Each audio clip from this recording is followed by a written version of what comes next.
Recientemente, hablando con mi amigo Mustancillo, por privado, de aquí le mando un saludo, me comentaba que se había encontrado con mucha gente de más de 40 que sin haber leído nunca el manga despreciaban el manga sobremanera y que idolatraban el cómic europeo y el cómic norteamericano, sobre todo el de superhéroes. Que si me he encontrado con mucha gente así, en fin, dio lugar a una conversación de lo más interesante, que es la que ha inspirado este vídeo.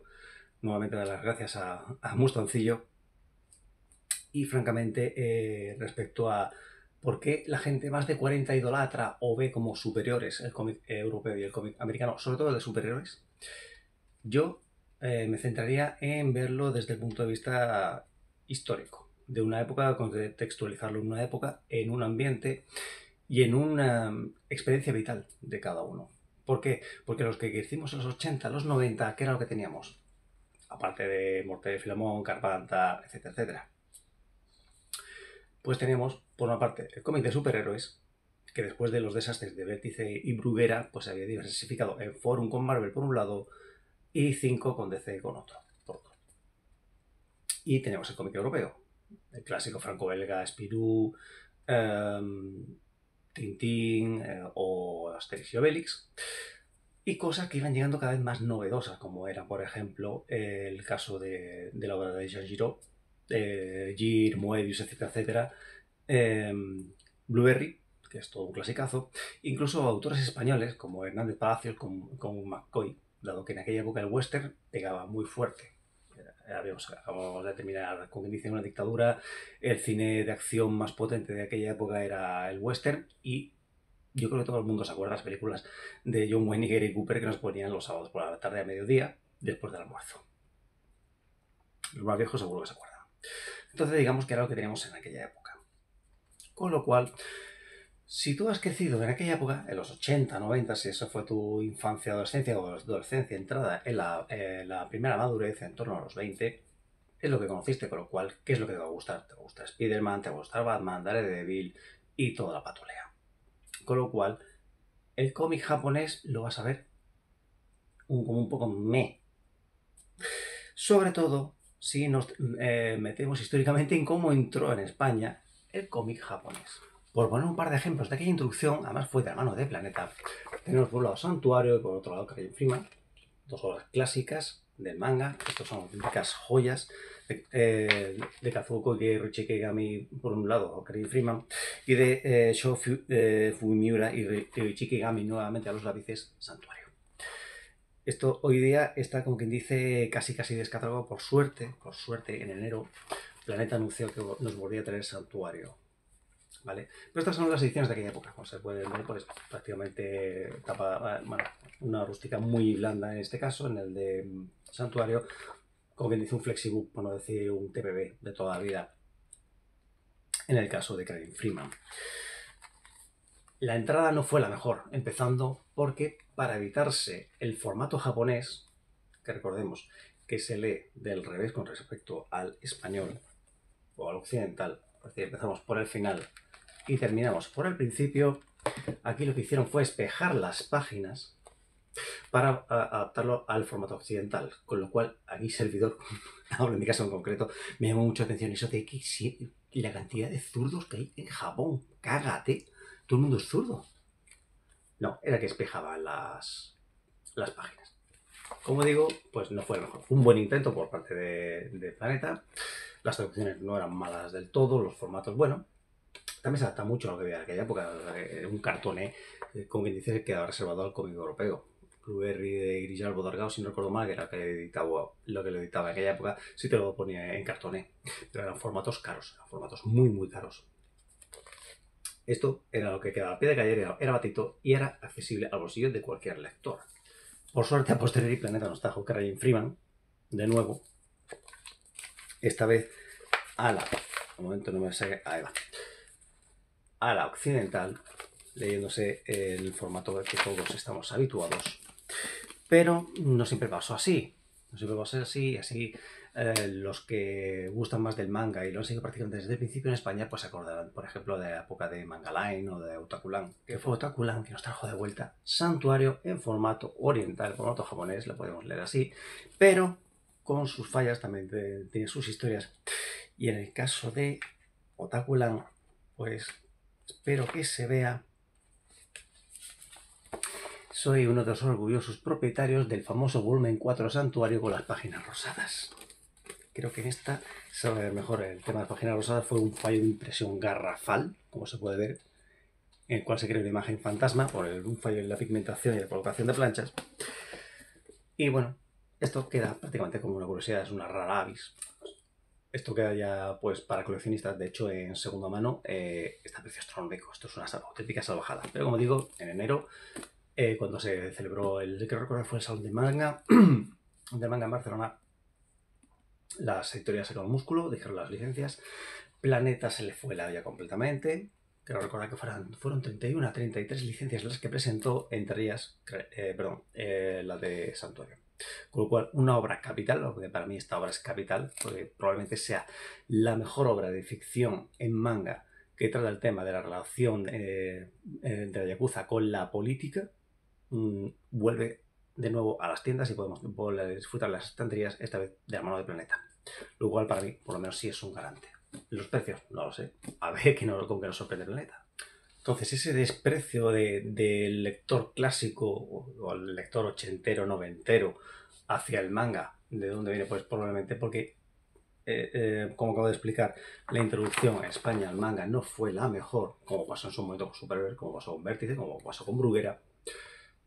Por poner otro ejemplo, Ediciones B, si no recuerdo mal, fue la que nos trajo ya por el año 90, 91, en formato cartoné, además, en el formato Akira, porque se aprovechó además el impacto que tuvo en ese momento la película de animación, pero nos la trajo a color. La verdad es que la obra a color es preciosa, es espectacular. Nuevamente espejaron las páginas, como pasó con Planeta aquí. Con lo cual yo veía zurdos por todas partes, a modo de chiste.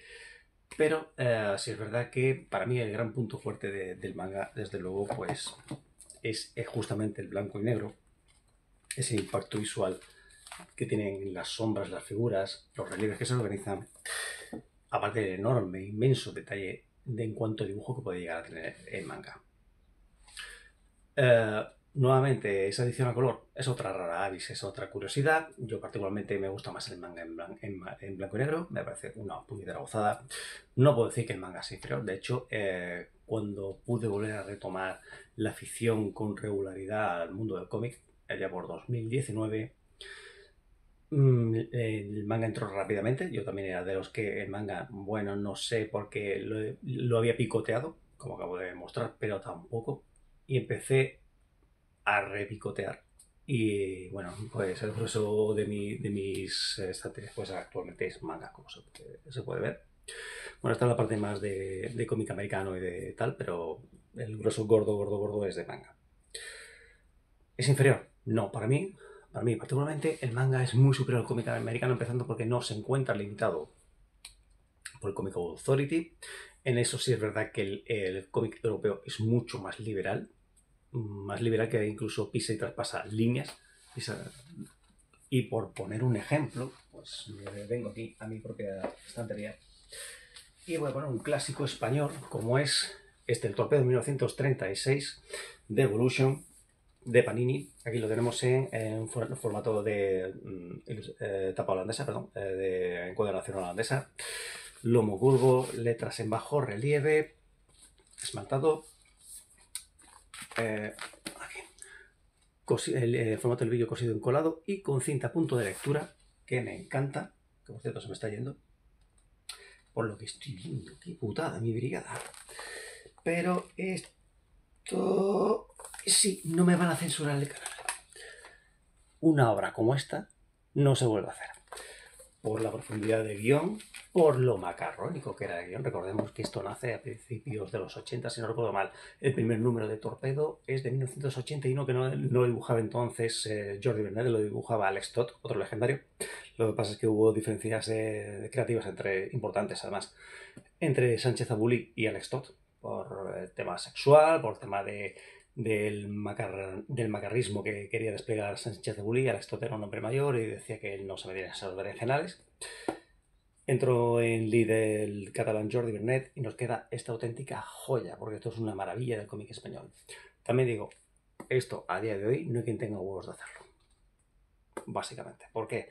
Porque toca tantos temas de manera tan transgresora que hoy día es imposible una obra como esta.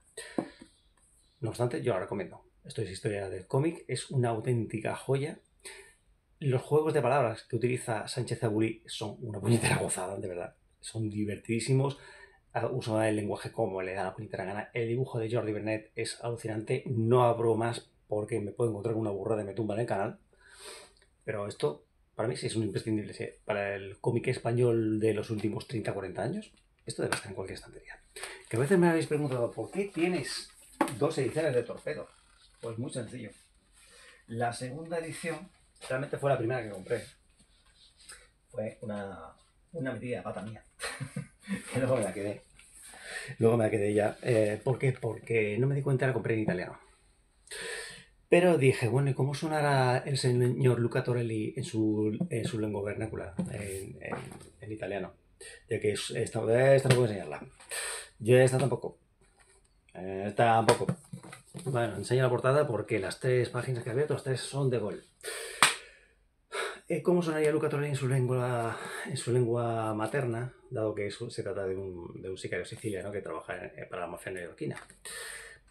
Me gustó, la verdad se lee bien, no es complicado seguir, alguna consultilla al Google Traductor por si acaso, pero la verdad es que está muy bien y por eso tengo básicamente 2 volúmenes de Torpedo, uno en castellano y el otro en italiano. Sí es verdad que probablemente una de las mayores diferencias que yo encuentro entre el cómic europeo, el americano y el manga, que no quiere decir que no se dé en todos los casos, pero probablemente sea que el cómic europeo es un cómic mucho más refinado, mucho más culto, mucho más intelectual que el cómic americano o el manga. Eso no quiere decir que no nos encontramos obras sesudas, tanto en cómic americano, pero sobre todo en cómic independiente, en cómic de superhéroes es más difícil, que también las hay, pero es más complicado. Y en el manga también las podemos encontrar. Obras que te van a volar la cabeza, que te van a hacer que pienses un montón. Así de golpe y porrazo se me viene, a ver si lo tengo a mano para enseñarlo. Correcto. Si de golpe y porrazo se me viene, pues este caballero, Ineosano, para mí estas 2 obras son fundamentales. Solanin y Reiraku, una obra de juventud, la entrada en el mundo adulto, y una cuesta abajo en la madurez. La crisis del mangaka, la crisis de la persona. Porque la verdad es que aquí nos vemos que el personaje principal se encuentra en una crisis brutal que casi acaba con él. Como digo, encontramos obras sesudas tanto en el americano como en manga. Pero, en mi opinión, el cómic europeo es mucho más culto, mucho más refinado, mucho más intelectual y mucho más sesudo de lo que puedan ser las otras 2 corrientes. Por poner probablemente uno de los ejemplos más sesudos y complicados, Jodorowsky, vale, no es europeo, pues sabemos que es chileno, si es verdad que lleva afincado en París desde el 1959 aproximadamente.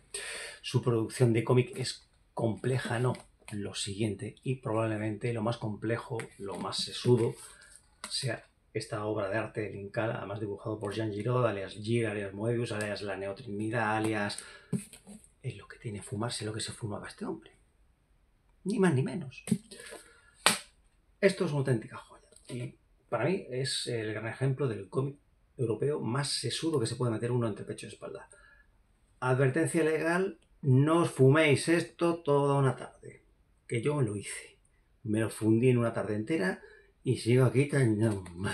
Es una obra para dedicarse, es una obra para disfrutar, es una obra para leer despacio, disfrutándola, pero os va a volar la cabeza en muchos sentidos. Esto es por poner un ejemplo de cómic europeo de lo más sesudo. Otro ejemplo de cómic europeo sesudo que os va a volar la cabeza, género negro, sabor de películas de los años 40, el que sea un poco cinéfilo, pues le van a venir reminiscencias de las películas de Humphrey Bogart, indudablemente. Le falta solamente el humo del garito y el sonido de la música de jazz de fondo, el whisky que cada uno quiera, y es ni más ni menos que Black Sad de Díaz Canales y Guarnido. Una obra más que me da muchísima rabia, porque si no recuerdo mal, han tenido que pasar 14 años desde la publicación del 14-17, desde la publicación del último número. Aquí lo tengo además en en este formato de norma, que compilaba los 5 primeros volúmenes, cartoné, lomo curvo, encuadernación del librillo encolado y además con cosito, ¿vale? Lo único que le faltaría en todo caso será el cinta a punto de lectura, pero eso yo que soy muy lector y me gusta ese detallito, ¿vale? Como digo, una pena porque tuvieron que pasar 14, 17 años y estos dos señores se tuvieron que ir a Francia a publicar los números 6 y 7. En España hay talento, sí, se fomenta el talento. Cada uno saque la conclusión que quiera, yo lo expongo. Obra sesuda dentro del cómic americano. Voy a poner un par de ejemplos, mismo autor. No quiero complicarme mucho, lo confieso.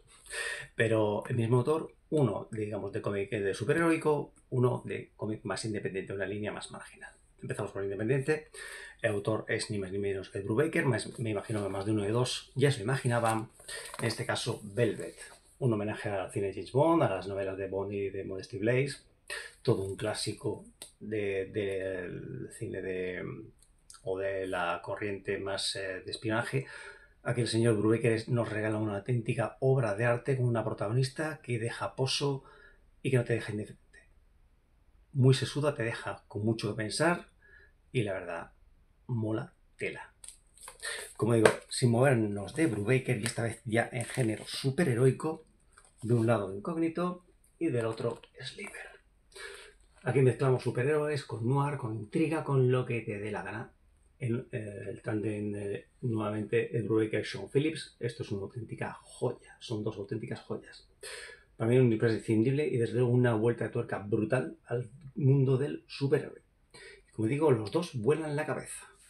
Por poner un último ejemplo de cómic de superhéroes que te va a volar la cabeza y que se aleja un poco de los clichés.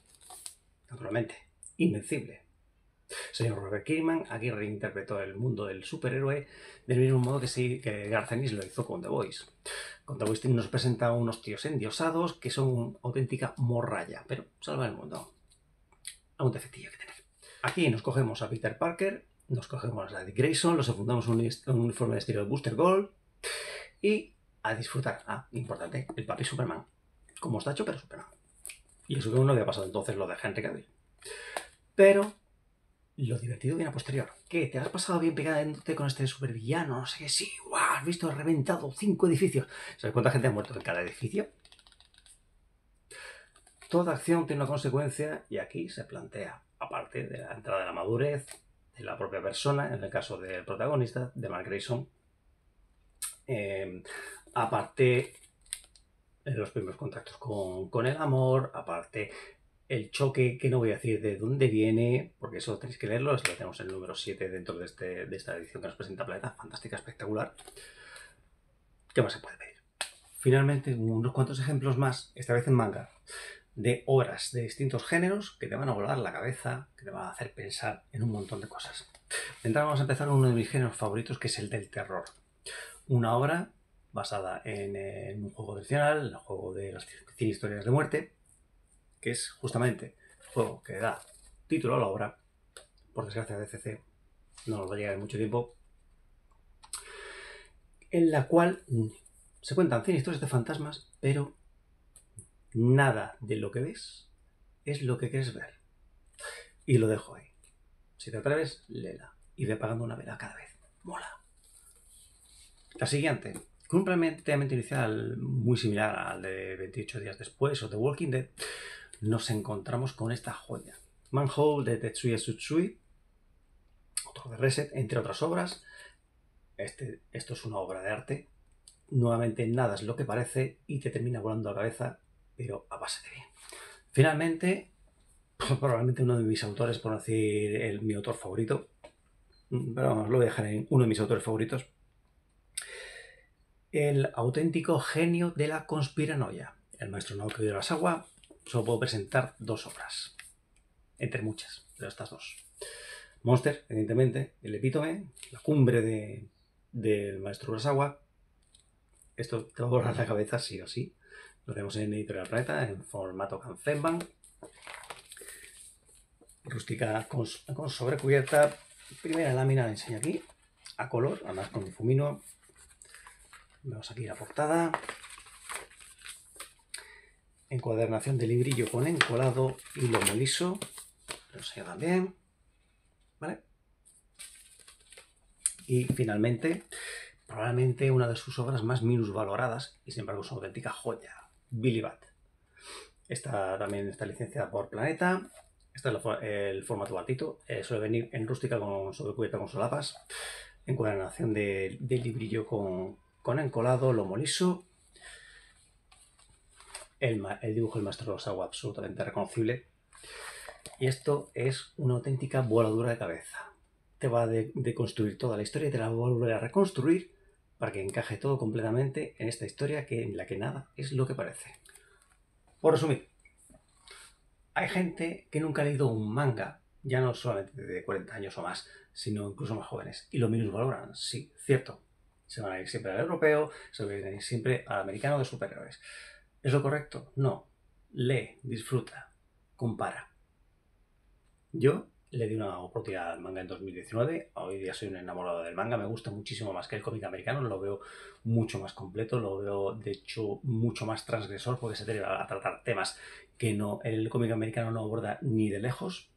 El cómic europeo para mí sigue siendo el más elitista, el más culto, el más sesudo. De hecho es raro encontrarte cómic europeo que no se nos presente en un formato cartonés. Siempre se dedica un poquito más, se mima mucho más que al resto. Pero en mi opinión, el cómic americano al europeo no es tan superior realmente al manga. Ahí también van a entrar otros gustos. Las historias, los autores, la forma de dibujar, la forma de presentar que tenga la editorial, etcétera, etcétera. Yo, particularmente, le doy una oportunidad a todo, disfrútalo todo y quédate con lo que te gusta, que es lo importante. Pero que, como muy bien dijo Mustancillo en esta conversación, es una pena que haya tanta gente de 40 y sin que tengan esa edad, ¿vale? Que haya tanta gente que nunca ha leído un manga y sin embargo lo minusvalore como lo está minusvalorando. No, léelo todo, disfrútalo todo. De todo se aprende, todo te va a gustar y todo te va a disgustar. Le guste, lo desechas, lo que te guste, para acá. Pero primero, ten una opinión formada, sobre todo si nunca has leído, si nunca has tocado ese formato, ese género. Nuevamente, dar las gracias al Mustancillo y nos vemos en la próxima viñeta. Un saludo. Adiós.